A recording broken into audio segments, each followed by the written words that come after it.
Hello viewers, welcome to stock live TV. ఈరోజు మనతో ఉన్నారు అనలిస్ట్ ప్రదీప్ గారు.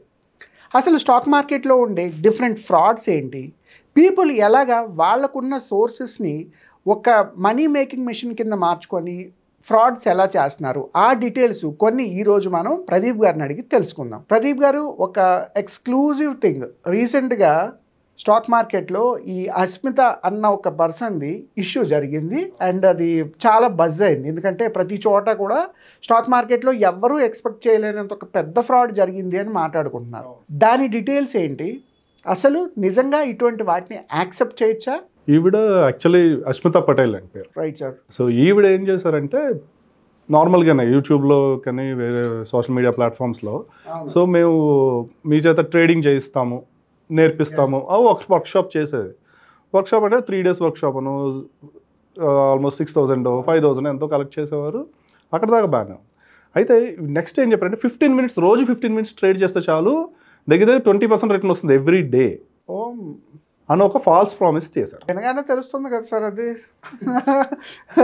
ఒక జనాలు ఒకసారి ట్రాన్స్లో తీసుకెళ్తారు ఇప్పుడు వీళ్ళు మెజిషియన్స్. అవునవును, ఎగ్జాక్ట్లీ. ద బ్యూటీ ఏంటంటే because of the social media followers, యూట్యూబ్కి ఒక ఆల్మోస్ట్ 560,000 ఫాలోవర్స్ ఉన్నారు. ఇన్స్టాగ్రామ్ కూడా ఒక 7 lakh 8 lakh ఫాలోవర్స్ ఉన్నారు. యాజ్ యూ మెన్షన్ ప్రాబబ్లీ ఆ ట్రాన్స్, అదొక ట్రాన్స్ అంతే. సో ఇంకొకటి ఏముంటుందంటే మైండ్లో ఈజీ కదా, నేనేం చెయ్యక్కర్లా, ఆవిడ చెప్పింది చేసేసి. ఆవిడ ఏం చెప్పింది, నాతో పాటు ట్రేడ్ చేయండి, ట్రేడ్ విత్ మీ అన్న ప్రోగ్రామ్ పెట్టారు. సో నాతో పాటు మీరు కూర్చోండి, నేను ట్రేడ్ చేస్తా, మీరు చేయండి నాతో పాటు. ఇది అదే 15 minutes చేస్తే చాలు 20%. సో ఈ వర్క్షాప్కి వెళ్ళిన వాళ్ళందరూ చాలా మోటివేట్ అయ్యి ఉంటారు. తర్వాత ఏం చేశారు, ఇలా కొంత ఎవరైతే కొంచెం యాక్టివ్గా కొంచెం మంచి అమౌంట్స్ పెట్టి ట్రేడ్ చేద్దామని వచ్చిన వాళ్ళు ఎవరైతే ఉన్నారో వాళ్ళందరినీ సెలెక్ట్ చేసుకుని వాళ్ళకి ఒక 7 lakhs ఎంపాట్ అని కోర్స్ డిజైన్ చేసింది ఈవిడ. సో ఒక 7 lakhs ప్లస్ GST సంథింగ్ ఏదో పెట్టి మీరు రండి, సో మీకు ఎక్స్క్లూజివ్గా ఒక కోర్స్ ఇస్తాను మీకు నేను, సో దట్ ఇందాక చెప్పినట్టు 20% లేదా ఒక్కోసారి మీకు ఇంతకన్నా ఎక్కువ వస్తుంది. సో నాతో పాటు ట్రేడ్ చేయండి, సో మీకు వస్తే డబ్బులు నాతో వస్తాయి. నేను ఆల్మోస్ట్ 280 crores నేను మేనేజ్ చేస్తున్నాను ఫండ్స్ని. So it's not a 280 crores manage చేస్తున్నా చాలామంది ఫండ్స్ని. సో నాతో పాటు ట్రేడ్ చేయండి అని చెప్పేసి ఈవిడ కోర్స్ అమ్మడం మొదలెట్టింది. వాళ్ళకి డబ్బులు ఏం తీసుకోవాలి, ఈ 7 lakhs కోర్స్ అమ్మడం మొదలెట్టింది. ప్లస్ ఈవిడ చేసిన ఇంకొక ఇన్ఫ్లుయెన్సింగ్ మార్కెటింగ్ ఏంటంటే కపిల్ దేవ్ దగ్గర నుంచి ఆల్మోస్ట్ చాలా పెద్ద పెద్ద సెలబ్రిటీస్తో పోడ్కాస్ట్లు ఇంటర్వ్యూలు చేయడం మొదలుపెట్టి చాలామంది పెద్ద సెలబ్రిటీస్, కొన్ని చోట్ల అయితే అవార్డ్స్ వచ్చాయి, మోస్ట్ ఇన్ఫ్లుయెన్షియల్ ఉమెన్ సంథింగ్ ఏదో అవార్డ్స్ కూడా అది. సో అవన్నీ అంటే జనాలకి అట్రాక్షన్ కావాలి కదా. సో జస్ట్ లైక్ దట్ నేను చెప్తాను అంటే ఎవరు రారు, ఒక సెలబ్రిటీతో కూర్చున్నారంటే ఓకే నమ్ముతారు. సో ఈవెన్ మీరు చూడొచ్చు కపిల్ దేవ్తో కూడా ఇంటర్వ్యూస్ ఉన్నాయి ఆమెకి. సో చాలా చోటకి ఈవిడ ఇలాగే వెళ్ళింది అన్నమాట మేజర్గా. అంటే ఒక ప్రొఫైల్ బిల్డప్ చేసుకుని వెళ్ళారు. వెళ్ళాక ఈ 7 lakh కోర్స్ అప్పుడు నమ్ముతారు కదా, అరే అంత పెద్దవాళ్ళు వెళ్తున్నారంటే. అయితే పోడ్కాస్ట్ పర్సనల్ ఇంటర్వ్యూనా, స్టాక్ మార్కెట్ గురించి ఇంటర్వ్యూ? స్టాక్ మార్కెట్ ఇంటర్వ్యూసే చేసింది ఆవిడ. అంత ఇన్వెస్టింగ్ స్ట్రాటజీసే మాట్లాడింది. కపిల్ దేవ్ దగ్గరికి వెళ్ళి క్రికెట్ మాట్లాడదు కదా ఆమె. సో ఆబ్వియస్లీ స్టాక్ మార్కెట్ గురించే. అదంతా ఎలా వెళ్ళింది సోషల్ మీడియాలో. పెద్దవాళ్ళు రీచ్ అయ్యారు, వాళ్ళే ఉన్నారు చేస్తున్నారు. పెద్దవాళ్ళని చూపించే చిన్నవాళ్ళందరి దగ్గర డబ్బులు లాగుతున్నారు. కరెక్ట్. ఎందుకంటే అల్టిమేట్గా డబ్బులు పోయేది రీటైల్ ఇన్వెస్టర్సే అండి. సో ఎప్పుడు కూడా వాళ్ళే నష్టపోతారు. సో ఆల్మోస్ట్ ఇప్పుడు 7 lakhs లేవు నా దగ్గర. నాకు ట్రేడింగ్ నాకు అర్థమైంది, నేను చేయగలను నమ్మకం ఉంది, బట్ నా దగ్గర 7 lakhs లేదు. ఇవి చేసిన ఇంకో పెద్ద మిస్టేక్ ఏంటంటే, సరే మీ దగ్గర లేవు కదా, మీ అసెట్ అమ్మేయండి, అసెట్ అమ్మేస్తే ఒక 1 crore వస్తుంది, నాకు 7 lakhs కట్టండి, మీతో అంతా ట్రేడింగ్ చేయండి. లేదా లోన్స్, ఇలా కోడ్ వాడితే ఒక లోన్ వస్తుంది మీకు, లేదా నా కోడ్ వాడండి, లేదంటే పలానా బ్యాంక్ వెళ్ళండి, మీకు పర్సనల్ లోన్స్ వస్తాయి. సార్ నాకు యాంగ్జైటీ వస్తుంది సార్, అందరికీ ఎగ్జైట్మెంట్ ఎలా వచ్చిందో తెలియట్లేదు. సీరియస్లీ అండి, అదొక నెట్వర్క్ అంతే. సో ఇలా దగ్గర దగ్గర 150 crores ఆర్డర్ అంతా ఫీజు రూపంలో కలెక్ట్ చేసింది. ఇంకా ఎంత మనీ పెట్టారో మనకి ఇంకా డిస్క్లోజ్ కాలేదు ఈ రోజుకి కూడా, ఇదంతా ఫీజే. సో చేశాక ఏం చేసింది ఈవిడి టెలిగ్రామ్ గ్రూప్లో యాడ్ చేయడం మొదలెట్టి, ఎవరైతే ఈ కోర్స్ యాడ్ చేశారు, కోర్స్ కొంటారో వీళ్ళందరినీ ఒక టెలిగ్రామ్ గ్రూప్లో యాడ్ చేయడం మొదలెట్టి, నిజంగా కోర్స్ ఏమి అమ్మలేదండి ఈవిడి. మీ కోర్స్ అంటే ఒక బుక్, ఒక లైవ్ వీడియోస్ ఏవో ఉంటాయి, ఇవేమీ లేదు. జస్ట్ లైక్ దట్ యాడ్ అవ్వగానే మీకు ఈరోజు పలానా స్టాక్ ఇక్కడ కొనండి ఇంట్రాడేలో, ఇక్కడ అమ్మేయండి. Tips, just tips. ఇది అర్థమైన వాళ్ళకి వాళ్ళు డబ్బులు తిరిగి అడిగడం మొదలెట్టారు. వెంటనే అర్థమైన వాళ్ళకి కొంతమందికి ఇంకా ఆ ట్రాప్లోకి ఇంకా దిగిపోయారు. ఏమన్నా అంటే నీ క్లాస్ వచ్చింది సరే ఇంకా బారో చెయ్యి, if you don't have rice from others అని చెప్పింది ఆవిడ డైరెక్ట్గా. అర్థమైంది మీకు? అలా స్లోగా దీంట్లో తీసుకెళ్ళిపోయింది. మనకు కనిపిస్తుంది ఈ 100 లేదా 150 crores అనేది ఆవిడ ఫీజు కింద కలెక్ట్ చేసింది, కానీ ఈ డబ్బులు పోగొట్టుకున్న డబ్బులు ఎంత ఉంటాయి అది ఇప్పటికీ డిస్క్లోజ్ కాలేదు. అది మార్కెట్ తెలియదు ఎవరికైనా. సో అలా స్లోగా ఊబిలో కూలిపోయారు. సో ఇప్పుడు కూడా ఇంకా కొన్ని యూట్యూబ్ ఛానల్స్ ఉన్నాయి ఇలాగే చెప్తారు, నేను స్టాక్ మార్కెట్ గురించి ఫ్రీగా చెప్తున్నాను అని. తర్వాత ఏమో మా కోర్స్ కొనుక్కోండి, కింద లింక్ ఉంటుంది, కోర్స్ కొనుక్కోండి అంటారు. నిజంగా కోర్స్ కాదండి, అది టెలిగ్రామ్లో టిప్సే ఇస్తారు. ఆ టిప్స్ వర్కౌట్ అవ్వవు, అందరికీ వర్కౌట్ అవ్వవు. ఎందుకంటే అతనికి ట్రేడింగ్ చేసే వాళ్ళకి ఏం తెలియదు అప్పటికి. జస్ట్ వీళ్ళు చెప్పారు కదా ఓకే కొండం అమ్మడం నేర్చుకుంటారు అంతే. ఎందుకు కొంటున్నాము, ఎందుకు చేస్తున్నాము, ఇంట్రాడే ఏంటి, ఏమీ తెలియదు. ఫ్రీగా డిమాట్ ఓపెన్ చేస్తే ఫ్రీ కాయిన్సే వస్తాయి కదా సార్, ముందు ఆ ట్రేడ్ చేసినా తెలుస్తుంది కదా. కొండం అమ్మడానికి అన్ని లక్షలు ఖర్చు పెట్టాలా. సో అన్ని లక్షలు వాళ్ళు పెట్టేసి పైగా బారో చేసిన మనీ అండి, అది ఇంకా బాధాకరం. బారో ఏమి ఫ్రీగా రాదు కదా, దానికి ఇంట్రెస్ట్ కాస్ట్ ఉంటుంది కదా. సో ఆయన ఎవరో చెప్పారు హైదరాబాద్ నుంచే 17 lakhs పెట్టాను, I ended up paying 23 lakhs with interest అని చెప్పి. ఇప్పటికీ నాకు ఏమీ రాలేదు దాని నుంచి. 17 lakhs పెట్టాడంట ఆయన, ఓన్లీ వీడికి ఇచ్చిన ఫీజు అది, ఈయన పెట్టిన డబ్బులు కాదు అది. అది సో ఇలాంటి చాలా చాలా వచ్చేసరికి ఇట్స్ చాలా పెద్ద బ్లాస్ట్ అయిందనమాట. సో సెబీ తీసుకున్న ఇదేంటంటే సెబీ ఎక్స్పోజ్ చేసింది వీడిని, almost 150 somewhere more than 100 crores collect చేసింది అని చెప్పి అదంతా వెనక్కి ఇమ్మని చెప్పింది అందరికీ. ప్లస్ సమ్ పెనాల్టీస్ వేశారు. అండ్ సెబీ ట్రేడింగ్ నుంచి సెబీ బ్యాన్ చేసింది. అది కాకుండా ఒక ఇంట్రెస్టింగ్ పాయింట్ ఏంటంటే ఇవి 283 crores దాకా నేను ఇది చేస్తున్నానని చెప్పింది కదా, మేనేజ్ చేస్తున్నానని చెప్పింది కదా, 12 crores కూడా లేదండి కనీసం. జస్ట్ అబౌట్ 12 crores అంతే ట్రేడింగ్ చేస్తాను. ప్రాఫిట్ 15 lakhs ఉంది. అంటే అందరికీ ఏం చెప్తాను, నేను కొన్ని కోట్లు మేనేజ్ చేస్తున్నా, ఇంత ప్రాఫిట్స్ చూసాను, నాతో పాటు ట్రేడింగ్ చేయండి, నేను సంపాదిస్తాను మీరు సంపాదించుకోండి. ఇది పెద్ద డైలాగ్ అండి ఇది, నాతో పాటు మీరు సంపాదించుకోండి అనేది అంతా అదే జరుగుతుంది. సో అయినా సరే కొంతమంది ఇంకా ఏదో ఆ ఛానల్లో ఏదో చెప్తారు, రేపొద్దున్న నేను బయటకు వచ్చేస్తాను. ఇదే ఉంది. మీకు చాలా చాలా ఏమంటారు బాధాకరమైన స్టోరీస్ ఉన్నాయండి. F&O'sలో ట్రేడింగ్ చేసి ఏమీ తెలియకుండా ఎంటర్ అవ్వడం, ఏమంటారు కనీసం నాలెడ్జ్ లేకుండా డబ్బులు పెట్టేయడం. అయినా మన మనీ ఎవరికో ఇచ్చి మేనేజ్ చేయడం ఏంటి సార్?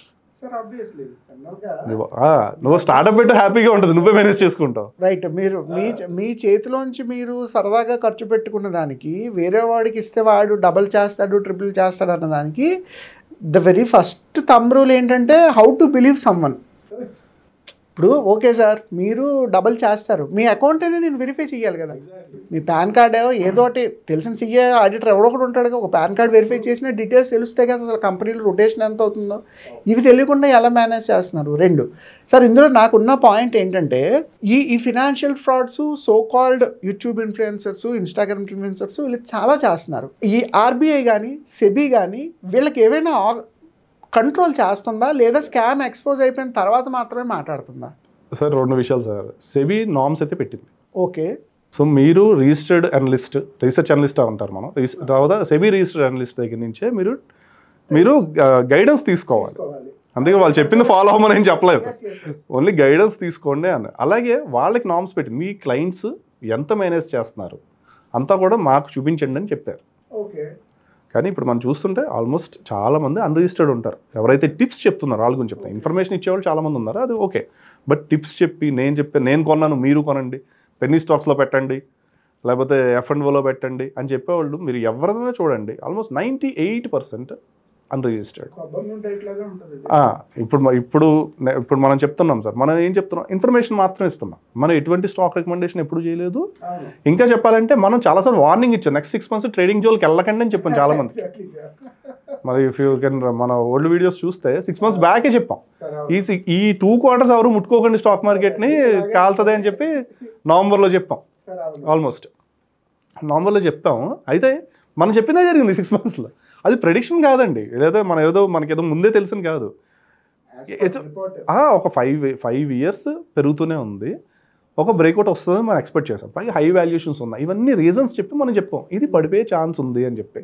దయచేసి 6 months వాడికి ఎవరికి వెళ్ళకండి అని చెప్పాం.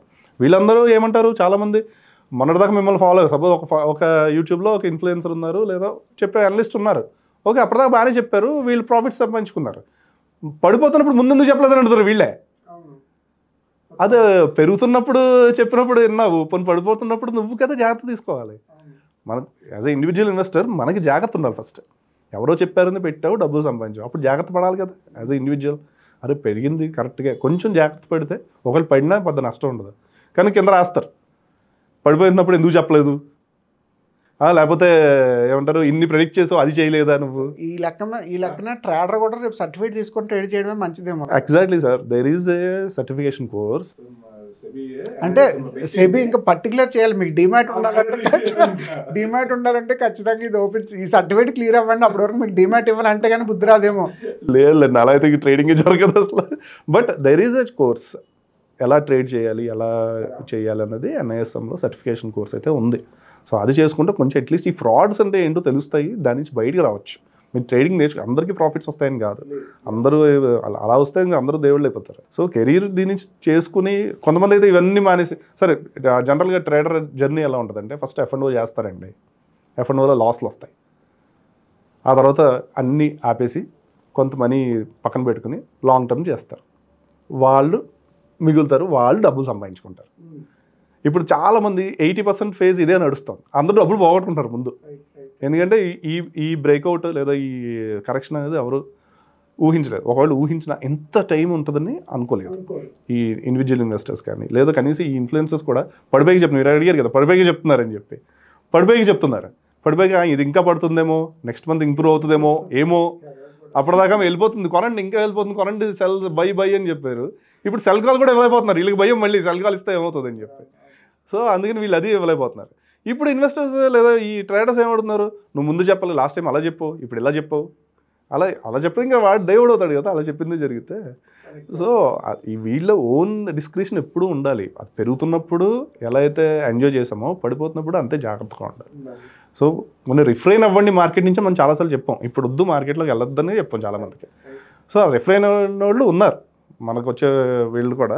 సో చాలామంది ఓకే మీరు చెప్పినట్టు మేము దూరంగానే ఉన్నానండి, F&O అయితే కంప్లీట్గా మనం నో చెప్పాం. మనం ఎప్పుడు F&Oని ఒక్క వీడియో కూడా చేయలేము మన F&Os మీద, ఎందుకంటే F&Os ఇస్ రిస్కీ, క్యాపిటల్ పోతుంది అని చెప్పి. Even SEBI is also giving ఇవి వార్నింగ్స్ ఇస్తుంది, ఇంకా F&O నుంచి కూడా మేము ఎగ్జిట్ అవ్వండి కొంచెం అని చెప్పేసి చెప్తాం. సో అయినా సరే ఇంకా F&Osకి వెళ్తాను అంటే మనకి సరైన ఇన్ఫర్మేషన్ ప్రాపర్ వేలో వెళ్ళట్లేదు జనాల దగ్గరికి. సో మనం స్టాక్ లీవ్ ద్వారా ఏం చెప్తున్నాం, జాగ్రత్తనే చెప్తున్నాం ఎప్పుడు కూడా, ఇలా వెళ్ళకుండానే చెప్తున్నాం. సో కొంచెం అది ఫాలో అయితే ఇలాంటి లాస్లు కొంచెం తగ్గుతాయి. ఎందుకంటే ఇదంతా మోర్ లైక్ ఇన్ఫర్మేషన్ లాగానే చెప్తున్నాం. మనం ఎప్పుడు కూడా మనం ఒక స్టాక్ని రికమెండ్ చేయాలి, ఒక సెక్టర్ని రికమెండ్ చేయాలి. మన దగ్గర ఉన్న అనలిస్టులు కానీ మన దగ్గరకు వచ్చే పీపుల్ కానీ అందరూ కూడా ఏంటంటే జాగ్రత్తలే చెప్పారు. ఇప్పుడు పడిపోతున్న మార్కెట్లో ఏం చేయాలన్నదానికి మనం వీడియో చేస్తాం. అలాగే ఇది పడుతుందేమో నెక్స్ట్ 6 months అనేది కూడా మనం చెప్పాము. సో ఇవన్నీ మోర్ లైక్ ఒక టీచర్ లాగా జాగ్రత్త చెప్పాను తప్ప మన ట్రేడింగ్ స్ట్రాటజీస్ ఎవరికి చెప్పాలి. Thank you so much Pradeep గారు ఫర్ ది వండర్ఫుల్ ఇన్ఫర్మేషన్. ఎందుకంటే మీరు అన్నట్టు తెలుసుకోవడం ఒక ఎత్తు, ఇంప్లిమెంట్ చేయడం ఒక ఎత్తు, ఈ రెండు అక్కర్లేదు. డబ్బులు మూడో వాడికి ఇచ్చేస్తే ఆడు డబుల్ ట్రిపుల్ చేసేస్తాడు అంటున్నారు చూసారా. It is nothing than a betting. ఇవాళ బెట్టింగ్ యాప్స్లో పెట్టి ఎలా నష్టపోయి సూసైడ్లు చేసుకుంటున్నారో, కరెక్ట్గా ఇన్ఫర్మేషన్ తెలుసుకోకుండా స్టాక్స్లో పెట్టి ఇండస్ట్రీని తప్పు మాట్లాడుతున్నారు. ఈ ఇండస్ట్రీ కరెక్ట్ కాదు, స్టాక్స్లో డబ్బులు రావని. బట్ మీరు ఇప్పుడు ఏ యాప్ మీ అకౌంట్ నుంచి డైరెక్ట్గా డబ్బులు తీసుకోవట్లేదు, మీరు ఎవరో మనిషిని బిలీవ్ చేసి వాడు చెప్పినట్టు చేస్తున్నారు కాబట్టి డబ్బులు నష్టపోతున్నాయి. మీ ఇండివిజువల్ అనాలిసిస్ ఉంటే ఇందులో కనీసం 80% మనం అవాయిడ్ చేయొచ్చు. So that was the wonderful information. Thank you so much. Thank you Sudheer గారు. చూసారుగా వ్యూవర్స్, స్టాక్ మార్కెట్లో డబ్బులు పెట్టేటప్పుడు ఒక మనిషిని బిలీవ్ చేసి స్టాక్లో కొనాలా లేదంటే సెల్ చేయాలా, ఇటువంటి డిస్కషన్స్ థాట్స్ వచ్చేటప్పుడు ఫస్ట్ ఫండమెంటల్లీ మీకు ఏం తెలుసో అది నేర్చుకోండి. లేదు టెక్నికల్ అనాలిసిస్ చేసేటప్పుడు బుక్స్ రిఫర్ చేసి కనీసం ఒక 6 months to 1 year సబ్జెక్ట్ నేర్చుకొని తర్వాత ట్రేడింగ్స్ మొదలు పెట్టండి. స్టాక్ మార్కెట్లో ఏ ఇండస్ట్రీ ఏ సెక్టార్ ఎలా పెర్ఫామ్ చేస్తుంది, వాటి పోస్ట్ మార్టం రిపోర్ట్స్ ఏంటి, ఈ క్వార్టర్లీ రిపోర్ట్స్ ప్రకారం అసలు ఇప్పుడు మనం తీసుకోవాల్సిన డెసిషన్స్ ఏంటి, ఇటువంటి పర్టికులర్ ఇన్ఫర్మేషన్ కోసం మన స్టాక్ లీవ్ టీవీని సబ్స్క్రైబ్ చేసుకోండి. మీ ఫ్రెండ్స్ అండ్ ఫ్యామిలీలో ఎవరైనా స్టాక్ మార్కెట్ అనే సబ్జెక్ట్ మాట్లాడితే తెలుగులో న్యూస్ ఇస్తున్న మన స్టాక్ లీవ్ గురించి రికమెండ్ చేయండి. Thank you so much.